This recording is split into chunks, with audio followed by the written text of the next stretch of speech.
The small transport ship moved quietly through the dark space between stars, its engines humming softly as it carried its precious cargo toward the frontier colonies. Inside the modest cabin, Han Yuki checked the navigation display one more time while her two children slept in their seats nearby. Her 16-year-old son Do-yoon had his arms crossed, trying to look tough even while sleeping, and her 14-year-old daughter Nari clutched a small stuffed animal that she pretended she was too old for. Yuki smiled as she watched them rest. This trip to visit her sister's family on Kepler Station was supposed to be simple and peaceful. Her husband Taewon had wanted to come with them, but his military duties kept him busy on Earth. She missed him already, but she knew how important his work was.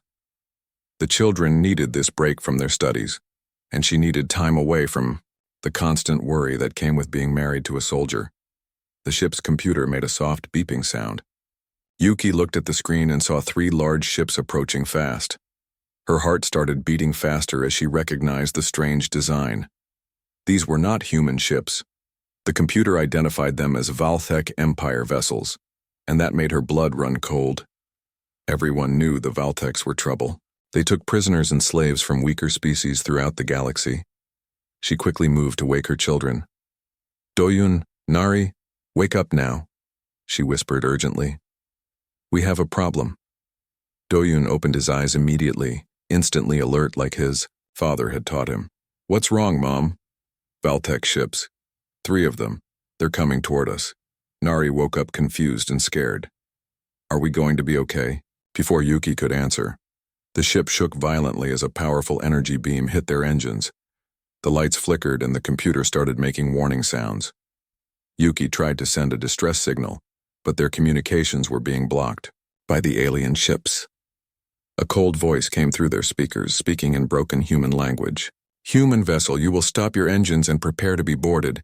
Any resistance will result in your destruction. Yuki looked at her children and made a decision that would haunt her.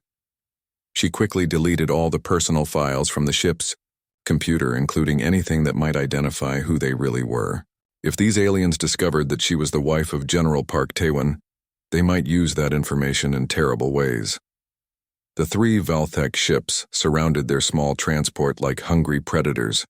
Each ship was 10 times larger than theirs, covered in dark metal and bristling with weapons. Yuki had never seen anything so frightening in her life. Minutes later, strange creatures in armor forced their way onto the human ship. The Valtheks were tall and reptilian, with scales that seemed to shine under the ship's lights. Their eyes were cold and calculating, like snakes studying their prey. The leader wore more decorations on his armor and carried himself with obvious authority. I am Commander Vex Thalen of the Valthek Empire, he announced in his harsh voice. You are now prisoners of His Imperial Majesty. You will come with us quietly, or you will come with us in pain. The choice is yours. Do-yoon stepped forward, trying to protect his mother and sister despite being just a teenager. Leave them alone. Take me if you want, but let them go. The commander looked amused. How touching. The young mammal thinks he can negotiate. He nodded to one of his soldiers who hit Do-yoon with the butt of his weapon. The boy collapsed to the floor, blood running from his nose. Do-yoon, Nari screamed, and tried to run to her brother, but another soldier grabbed her roughly. Yuki felt rage building inside her chest, but she forced herself to stay calm. Getting angry would not help her children. She needed to be smart about this. Please don't hurt them. They're just children. We'll cooperate. Vex Thalen studied her with those cold reptilian eyes. Wise words from the mother. You humans are supposed to be intelligent despite being mammals. Perhaps the stories are true. The soldiers separated the family immediately. They dragged Yuki toward one of the Valthek ships while other soldiers took Do-yoon and Nari in different directions. She tried to reach for her children, but the aliens were too strong. Mom, Nari cried out as they pulled her away. Stay strong, Yuki called back to both her children. Remember what your father taught you. Stay strong and stay alive. The Valthek prison ship was a nightmare of metal corridors and dim lighting. The air smelled wrong, like chemicals and fear. They threw Yuki into a small cell with walls made of some kind of energy field that burned when she tried to touch it. Through the transparent barrier, she could see other prisoners from different species, all looking hopeless and broken. In another part of the ship, they had put Doyen in a cell with several adult male prisoners. His face was swollen from the beating, but his eyes still burned with anger. He kept thinking about what his father had told him about staying strong in difficult situations. General Park Taewon had trained his son well, even though the boy had never expected to need those lessons. Poor Nari was in the worst situation of all. They had put her with a group of younger prisoners from various species. She was terrified and missed her mother desperately, but she tried to remember her father's words about courage. Even at 14, she had her father's stubborn spirit. Commander Vex Thalan walked through the prison areas feeling very pleased with himself. Capturing humans was still relatively rare, and these three would make excellent subjects for study. His superiors would be impressed with his initiative. Perhaps this would finally earn him the promotion he deserved. He studied the files his soldiers had recovered from the human ship. The family name was listed as Park, which meant nothing to him. The identification papers showed them as simple colonists traveling to visit relatives. There were no military markings on their ship, no weapons, no signs that these were anything other than ordinary civilians. The commander had no way of knowing that he had just made the worst mistake in the history of the Valthek Empire. He did not know that the quiet woman in Cell 7 was actually the wife of the most dangerous human military commander in the galaxy. He did not know that those two children were the son and daughter of a man who had earned the nickname Iron, Ghost for his ruthless efficiency in warfare. Most importantly, he did not know that General Park Taewon was not just any soldier, but the architect of humanity's most devastating military victories. When the Krillian horde had tried to enslave human colonies, Taewon had responded by systematically destroying every Krillian military installation within 50 light years. When the Zenthari Empire had demanded tribute from human worlds, Taewon had delivered their ambassador's head to their homeworld as his answer. As the prison ship moved deeper into Valthek space, carrying its precious cargo of human prisoners, Commander Vex Thalan congratulated himself on a job well done. He had no idea that he had just started a war that would end with the complete destruction of everything he held dear. The Valthek Empire was about to learn a lesson that would echo through the galaxy for generations to come. They were about to discover that some sleeping giants should never be awakened, and that threatening a human family was the fastest way to bring down the wrath of the most merciless species in the known universe. 3 days passed without any word from his family, and General Park Taewon knew something was terribly wrong. His wife Yuki was always careful about staying in contact during their travels, especially when she had the children with her. The transport ship should have reached Kepler Station 2 days ago, but there had been no arrival confirmation, no communication, nothing. Taewon stood in his office at Human Defense Force headquarters, staring out at the lights of Earth's capital, a city below.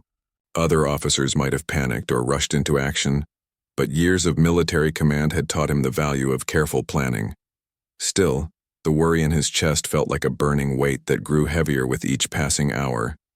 Captain Kim, Jinho knocked on the door and entered without waiting for permission. He had worked with Taewon for 15 years and knew the general well enough to recognize the dangerous calm that meant trouble was coming. "Sir, we have preliminary results from the search teams." Taewon turned away from the window, his face showing no emotion, but Jinho could see the storm building behind his eyes. "Report. Search and rescue found debris from a civilian transport ship in the Outer Rim territories, approximately 12 light-years from the planned route to Kepler Station.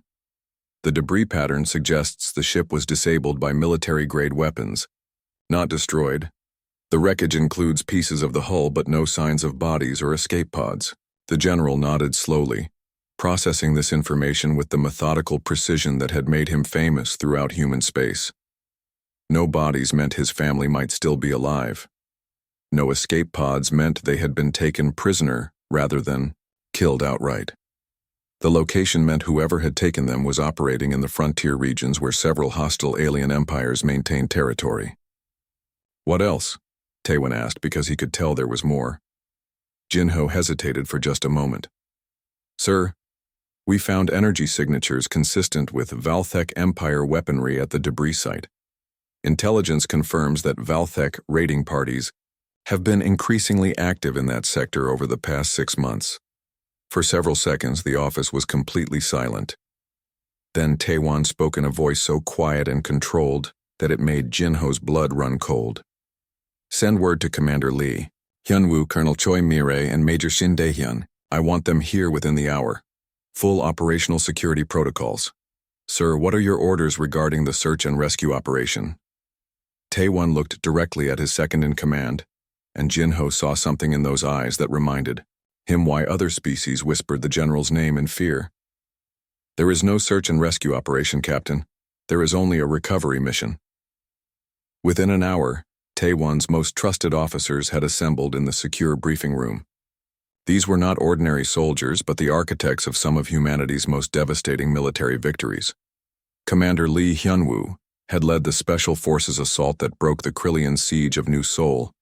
Colonel Choi Mirai had developed the intelligence network that allowed human forces to stay 3 steps ahead of every enemy they had faced. Major Shin Dae-hyun had commanded the fleet operations that turned the Battle of Titan's Gate from a potential defeat into the most decisive victory in human military history. Gentlemen, Colonel, Taewon began without preamble, the Valthek Empire has made a serious mistake. They have taken something that belongs to me.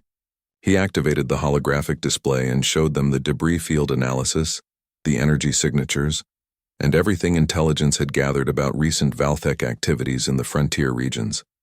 As his officers studied the data, Taewon continued speaking in that same deadly quiet voice.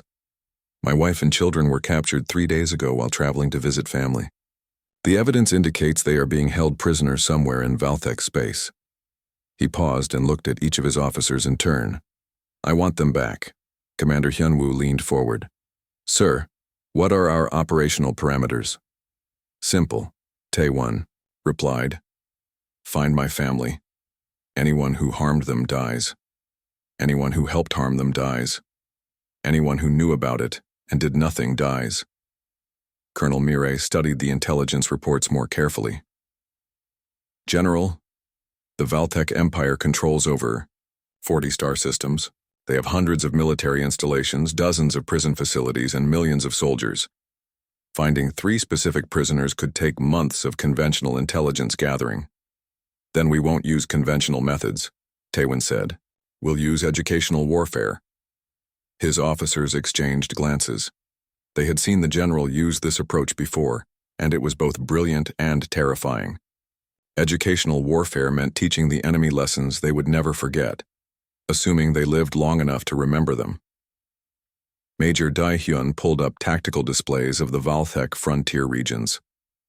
Sir, if we're going to operate in their territory, we'll need to move fast and hit hard. The Valtheks have home field advantage and superior numbers. Numbers don't matter when your enemy doesn't know you're coming, Taewon replied. The Valtheks think they're dealing with a species that negotiates and follows rules. They're about to learn that they're wrong. Over the next several hours, the team developed a plan that was both elegant and ruthless. Instead of sending diplomatic messages or demanding the return of the prisoners, they would begin systematic attacks on Valthek military assets. Each attack would serve multiple purposes: gathering intelligence about prisoner locations, reducing the enemy's ability to respond to the final rescue operation, and sending a clear message about the consequences of taking human families. We start with their outer patrol stations, Taewon explained as he marked targets on the tactical display. Small installations with minimal crews and limited communication capabilities. We take them quietly, extract information about prisoner transfers and detention facilities, then move to the next target. Commander Hyunwoo nodded approvingly. Hit and fade tactics. Keep them guessing where we'll strike next while we build intelligence on where the prisoners are being held. Exactly. But remember, this is not just about gathering information. Every Valthek facility we destroy is one less obstacle between us and my family. Every soldier we eliminate is one who cannot interfere with the rescue operation. Colonel Mirai reviewed the list of potential targets. General, this level of military action against the Valthek Empire will certainly provoke a major diplomatic incident. The Galactic Council will demand explanations. There could be serious political consequences. Taewon looked at her with an expression that made even his most experienced officers uncomfortable. Colonel, when someone takes your family, politics becomes irrelevant. The Galactic Council can issue all the statements they want. The Valthecs can file all the protests they desire. None of that matters until my wife and children are safe. He stood and walked to the tactical display, pointing at the various Valthec installations scattered across their territory. The Valthec Empire has existed for over 1,000 years. They've conquered dozens of species and enslaved millions of beings. They think they understand warfare. They think they know how to deal with threats. Taewon turned back to his officers, and they saw something in his expression that reminded them why he was called the Iron Ghost. They're about to discover that they have never faced anything like a human father whose children are in danger. Before this is over, they will understand exactly why other species fear us when we're angry. The meeting continued deep into the night as they refined their operational plans, selected equipment and personnel, and established communication protocols for what would become the most systematic dismantling of an alien empire in galactic history. When the officers finally left to begin preparations, Taewon remained alone in the briefing room, staring at the holographic display showing Valthec space. Somewhere out there, his family was waiting for rescue. They were probably frightened, possibly hurt, certainly wondering if help was coming. They had no way of knowing that their husband and father was about to unleash the full fury of human military might against their captors. The Valthec Empire had made a simple mistake. They had assumed that taking 3 human civilians would be a minor incident easily forgotten. They were about to learn that there was nothing simple about threatening the family of the most dangerous military commander in human space. The first Valthec outpost died in complete silence. Patrol Station Keth 7 simply stopped responding to routine communication checks, its automated systems continuing to broadcast normal status reports, while the facility itself became a tomb. When a relief ship arrived 3 days later, they found the station intact but empty, with no signs of struggle and no indication of what had happened to the 47 Valthec soldiers who had been stationed there. Commander Vex Thalan received the report while reviewing interrogation files on his human prisoners. The loss of a single patrol station was unfortunate, but not unprecedented. Space was dangerous, and sometimes entire facilities could be lost to equipment failures or natural disasters. He filed the incident report and returned his attention to more pressing matters. His human prisoners were proving remarkably stubborn. The woman Han Yuki refused to speak, despite increasingly creative interrogation methods. The teenage boy Doyen had actually spat blood in his interrogator's face after a particularly harsh session. Even the youngest, the girl called Nari, simply stared at her captors with defiant silence that unnerved even veteran soldiers. Mammals, Vex muttered to himself as he studied their files. They have no sense of proper respect for superior species. 3. More patrol stations went dark over the next week. Then a supply convoy carrying weapons to a frontier base was found drifting empty in space, its Valthec crew missing, and its cargo holds cleaned out with surgical precision. The convoy's automated distress beacon had never activated, and security footage showed nothing but normal operations until the recording simply stopped. Reports began filtering up through Valthec command channels about these strange incidents, but they were scattered across different sectors and different departments. No single commander had a complete picture of what was happening, and the incidents seemed random and unconnected. Lieutenant Kang Suman worked quietly in the intelligence section of the human strike fleet, analyzing every piece of data they collected from captured Valthec installations. Each facility they hit provided more information about prisoner transport routes, detention centers, and military protocols. Slowly but methodically, she was building a comprehensive map of how the Valthec Empire handled captured aliens. The pattern was becoming clear. Prisoners taken in the Outer Rim territories were usually transported to one of 3 major detention facilities for processing before being distributed to labor camps or sold to other species as slaves. Based on the timing of the capture and the typical transport schedules, the general's family was most likely being held aboard a prison ship called Gorthak's Fist. General Park Tae-won studied the intelligence reports with the patience of a hunter, who knew his prey was finally within reach.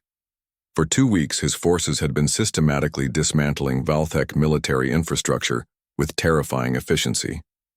They had destroyed 18 patrol stations, eliminated 4 supply convoys, and captured enough intelligence data to understand exactly how the enemy operated. But Tae-won was not satisfied with simple destruction. Each attack was carefully planned to send a specific message while advancing his ultimate goal of recovering his family. The missing crews were not dead but imprisoned aboard human ships, where skilled interrogators extracted detailed information about Valtech military operations, prisoner facilities, and chain-of-command structures. "Sir," Commander Hyunwoo reported, during their daily briefing, "we have confirmation that the prison ship Gorthak's Fist is currently holding approximately 300 prisoners from 17 different species. Intelligence indicates that 3 humans matching the descriptions of your family members are aboard." Tae-won nodded calmly, though everyone in the room could sense the controlled fury radiating from their commanding officer. "Current location and escort strength?" "The prison ship is operating in the Kelthera system with a light escort of 2 destroyers and 4 patrol craft. Standard configuration for prisoner transport in what they consider secure territory." Colonel Mirai added, "Sir, we should also be aware that Valthek High Command is finally starting to notice the pattern of attacks. Intercepted communications suggest they're beginning to coordinate their response to what they're calling pirate activity in the frontier regions." "Let them coordinate," Tae-won replied with cold satisfaction. "By the time they understand what's really happening, it will be far too late." Meanwhile, aboard the prison ship Gorthak's Fist, Commander Vex Thalen was growing increasingly frustrated with his human prisoners. Standard interrogation techniques that worked perfectly on other species seemed to have no effect whatsoever on these stubborn mammals. If anything, the torture seemed to make them more defiant rather than more cooperative. The woman Yuki had endured 3 weeks of questioning without revealing anything useful beyond her name and the fact that she had been traveling with her children. The boy Doyen had actually broken free from his restraints during one session and managed to injure 2 guards before being subdued. The girl Nari, despite being the youngest and seemingly most vulnerable, had developed an unnerving habit of staring directly at her interrogators without blinking, as if she was memorizing their faces for some future reckoning. "Perhaps we should try a different approach," suggested Sub-Commander Krell, Vex's second-in-command. "Use the children to motivate the mother, or threaten the mother to control the children." Vex considered this idea but dismissed it. "No, these humans are clearly more valuable as sources of information than as psychological tools. There must be something special about them, or they would not be so resistant to standard procedures." He had no idea how right he was, or how much that realization was going to cost him. The attacks on Valthek installations were escalating in both frequency and audacity. A major communications relay that coordinated fleet movements across 3 star systems was destroyed in a precision strike that left the surrounding facilities completely untouched. A weapons depot containing enough military hardware to outfit an entire battle fleet was emptied overnight, with the thieves somehow bypassing defensive systems that had been considered impregnable. Most disturbing of all, survivors from these attacks began reporting sightings of human soldiers. Not the primitive mammals that Valtech propaganda described, but disciplined professional warriors who moved like shadows and struck with devastating precision. These humans fought with a cold efficiency that reminded veteran Valtech soldiers of their own elite units, except they were faster, smarter, and seemed to anticipate every defensive measure. Admiral Thek Vorgan, commanding the Valtech 4th Fleet, finally recognized that his empire was facing something far more dangerous than random piracy. The attacks were too coordinated, too precise, and too strategically focused to be anything other than military action by a sophisticated enemy force. "Send word to all sector commanders," he ordered his staff. "We are dealing with a systematic assault on our infrastructure by unknown hostile forces. All units are to increase alert status and report any unusual activity immediately." But even as Valthek forces across the frontier regions went on high alert, they had no idea they were dealing with the most dangerous human military commander in the galaxy. They did not know that every attack had been personally planned by General Park Tae-won, a man who had earned his reputation by never leaving an enemy alive to threaten human space. Most importantly, they did not know that all of this destruction and death was simply the opening move in a much larger game. Taewon was not trying to defeat the Valthek Empire in conventional warfare. He was teaching them a lesson about the consequences of threatening human families, and the education was about to become much more personal. The hunter had become the prey, but the Valthek still did not understand which role they were playing. They were about to discover that when humans went to war to protect their loved ones, mercy was not part of the vocabulary, and surrender was not an option they offered to their enemies. Somewhere in the dark between the stars, the human strike fleet moved toward its final objective, carrying with it the promise of either reunion or revenge. For the Valthek Empire, both possibilities were equally terrifying.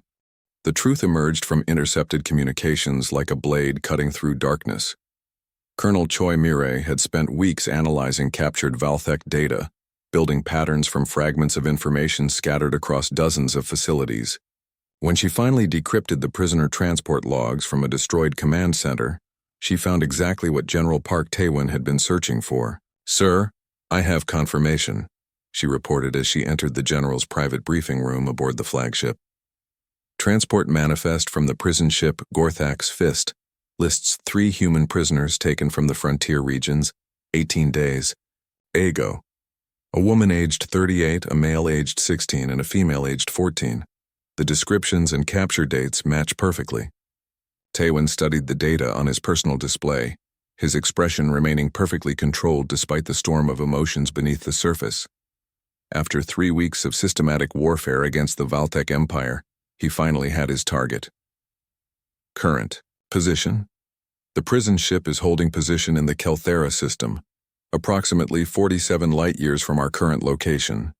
Intelligence suggests they're conducting prisoner evaluations before determining final placement in labor camps. Escort strength. 2 Valthek destroyers, 4 patrol craft, standard escort configuration. The prison ship itself is heavily armored but not designed for combat. Our tactical analysis indicates we can neutralize the escort vessels and disable the prison ship without significant risk to the prisoners aboard. Taewon nodded and activated the ship's communication system. All department heads to the main briefing room immediately. We have our target. Within minutes, his senior officers had assembled. Commander Hyunwoo brought tactical projections of the Kelthera system. Major Daehyun provided fleet positioning options for the assault. Colonel Mirai had detailed intelligence on the enemy forces they would face. These were the same officers who had helped him plan every operation over the past 3 weeks, and they could see that their commanding officer was different now. The cold patience was still there, but underneath it burned something far more dangerous. "Ladies and gentlemen," Taewon began as the holographic display showed the prison ship surrounded by its escorts, "we have found what we came for. My family is aboard that vessel, and we're going to bring them home."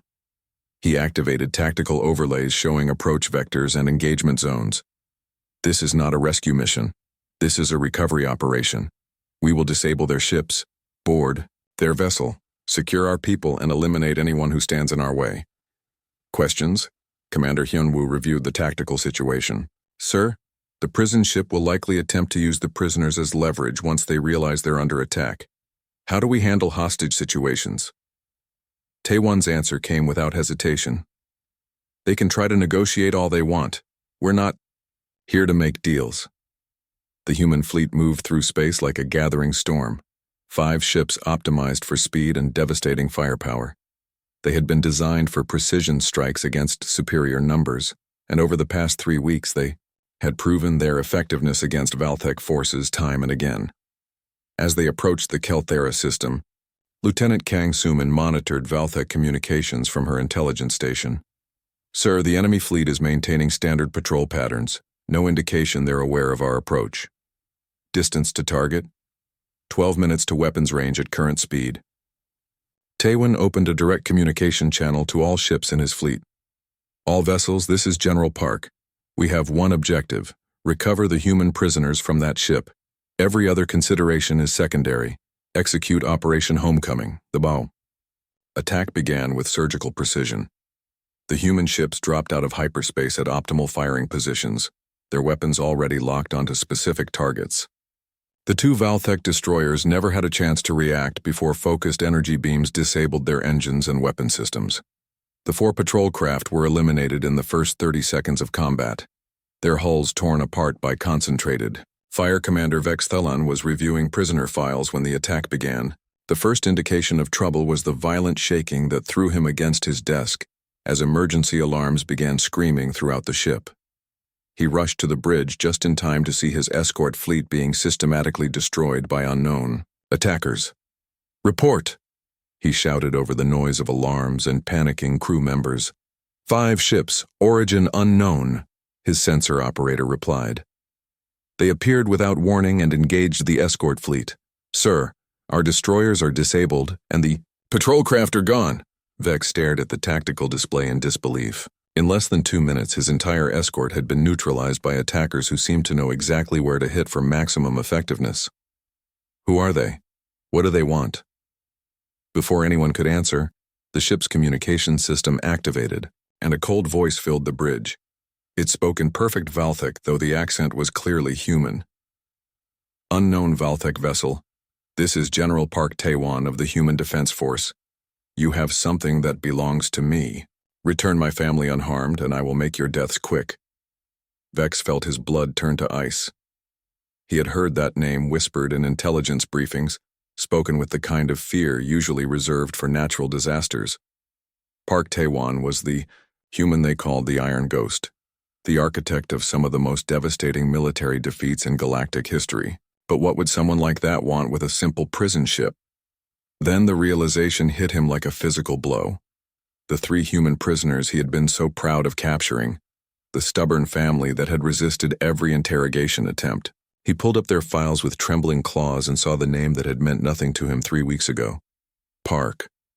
"Sir, they're demanding a response," his communication officer reported nervously. Vex activated the external speakers, trying to project confidence he did not feel. "Human vessels, you are in violation of Valthek Imperial space and are attacking a lawfully operating prison transport. Withdraw immediately or face the consequences." The response came immediately, and Vex could hear dark amusement in the human voice. "Commander, I don't think you understand your situation. You have my wife and children aboard that ship. Return them to me now, or discover why other species fear humans when we're angry." "We have 300 prisoners aboard this vessel," Vex replied, falling back on standard hostage protocols. "Attack us, and you'll be responsible for all their deaths." "Commander," the human voice said with terrifying patience, "you still don't understand. I'm not here to negotiate with you. I'm here to collect my family. Whether you cooperate or resist is your choice, but the outcome will be the same." Vex looked around his bridge at officers who were trying not to show their fear.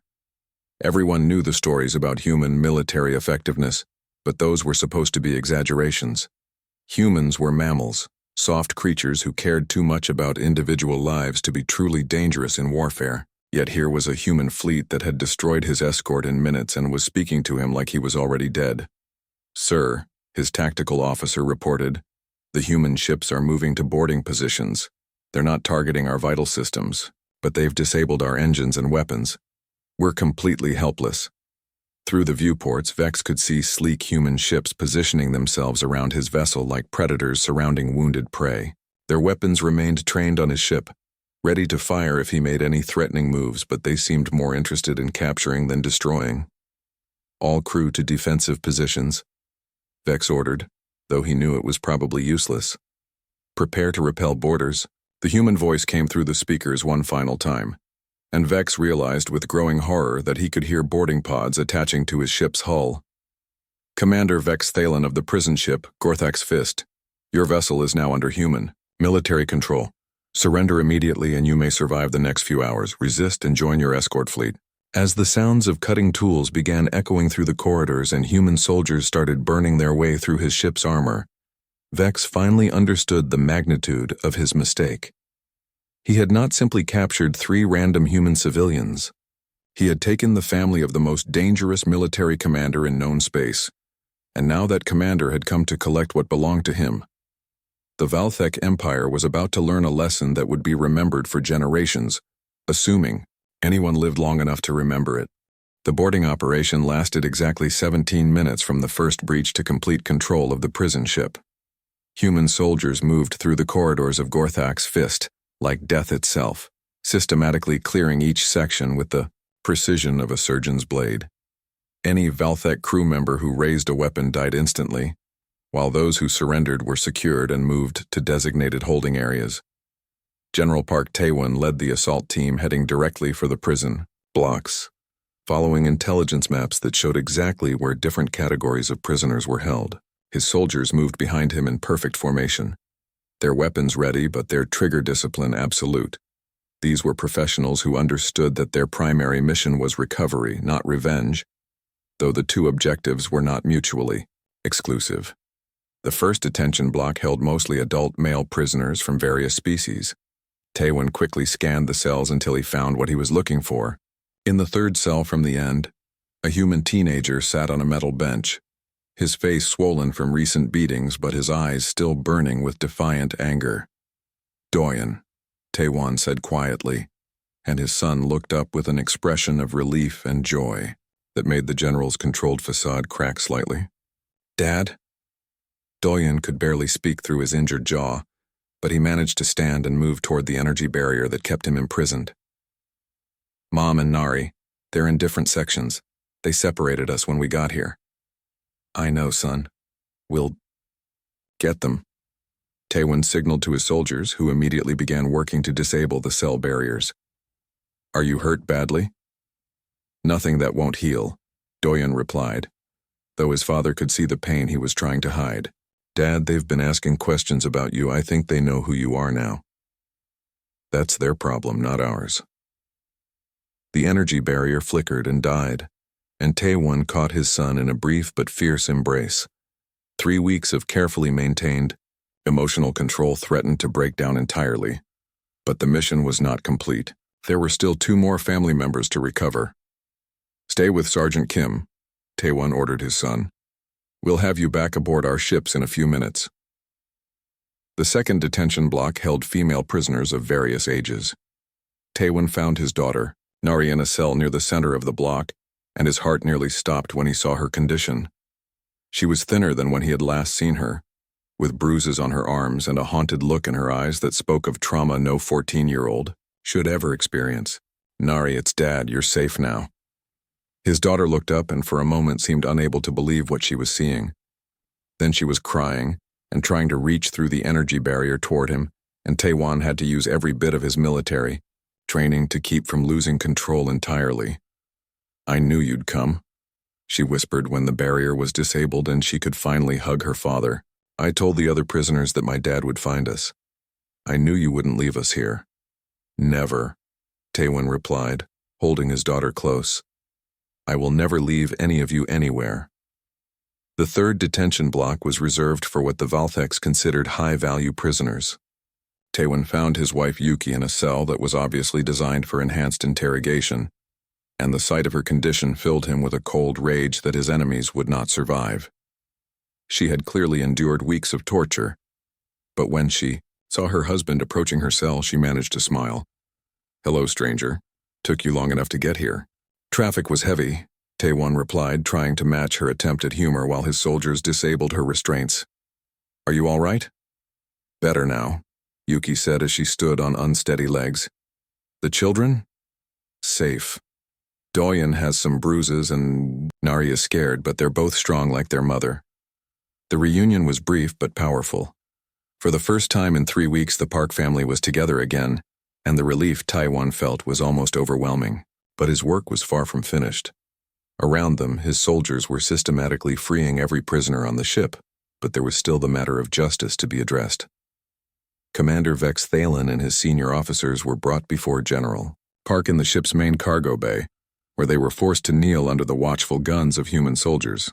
The Valthek commander looked around at the controlled chaos of the liberation operation and finally understood the scope of his mistake. "You're really him," Vex said quietly. "The Iron Ghost, the human who destroyed the Krillian horde." Among other accomplishments, Taewon replied coldly as he studied the alien who had dared to harm his family. Tell me, Commander, what did you hope to accomplish by taking civilian prisoners? We thought they were just colonists. We had no idea they were connected to someone like you. And if they had been just colonists, would that have made your actions acceptable? Vex had no answer for that question because they both knew the truth. The Valthek Empire had been taking prisoners and slaves for centuries, and the species and status of their victims had never mattered before. General, Vex said desperately, if you release me, I can arrange for the return of other human prisoners held throughout our territory. There are others like your family who could be freed. Taewon considered this offer for a long moment while his family watched nearby. Finally, he spoke in a voice that made even his own soldiers uncomfortable.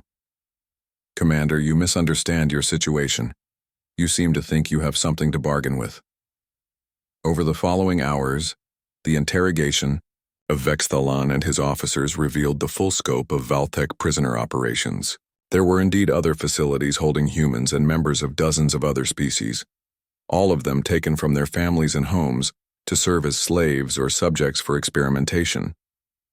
What had begun as a simple rescue mission expanded into something much larger. General Park Taewon found himself with detailed information about an entire network of suffering that demanded justice, and he was in a unique position to provide it. The systematic liberation of Valthek prisoner facilities became known throughout the galaxy as the Iron Ghost Campaign. Over the course of 6 months, human forces under Taewon's command methodically dismantled every installation connected to the Valthek slave trade. They freed thousands of prisoners from dozens of different species, reuniting families that had been separated for years. But liberation was only part of the campaign. Every Valthek official connected to the prisoner operations was hunted down and brought to justice. Every facility that had housed slaves was destroyed so completely that nothing could ever be built on those sites again. Every ship that had transported prisoners was captured or eliminated. The Valthek Empire, which had existed for over 1,000 years, effectively ceased to exist as a major power. Their remaining worlds became independent colonies. Their military was disbanded, and their government was replaced by a coalition of the species they had previously enslaved. Other alien empires took notice. The hegemony of worlds issued formal declarations that human civilians were to be considered untouchable under any circumstances.